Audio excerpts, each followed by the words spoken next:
ہم روزانہ موت کے ایک دن قریب ہو رہے ہیں، مگر حیرت ہے کہ ہماری غفلت روز بروز بڑھ رہی ہے۔ دنیا کی ہر خوشی، ہر غم، ہر تکلیف قبر کی مٹی چھو کر بے معنی ہو جائے گی۔ کبھی سوچا ہے ہم جس گھر کو بنانے میں عمر گزار دیتے ہیں، کل چند قدم دور ایک گڑھے میں دفن ہو جائیں گے، تنہا، خالی، ساکت۔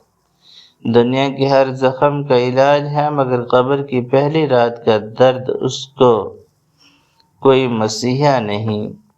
جس دن تیری آنکھیں بند ہوگی، اس دن دنیا کی ہر دروازہ بند اور آخرت کا ہر حساب کھل جائے گا۔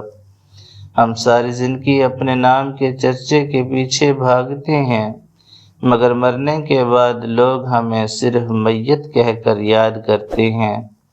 جب قبر کی تاریکی لپٹے گی، اس وقت تیرا مال، تیری شہرت، تیری طاقت کچھ کام نہ آئے گی۔ بس تیرا عمل، تیرا آنسو، تیرا سجدہ گاہ تیرے ساتھ ہوگی۔ ہم دنیا کے سہاروں پر فخر کرتے ہیں، جبکہ ہمیں تو اکیلے قبر میں اتر کر رب کے سامنے کھڑا ہونا ہے۔ آخری وقت میں تیری زبان پر جو ذکر ہوگا، وہی تیرا اصل سرمایہ ہوگا۔ آج دنیا والے تیرے لباس کو دیکھتے ہیں، کل قبر والے تیرے اعمال کا بوجھ دیکھیں گے۔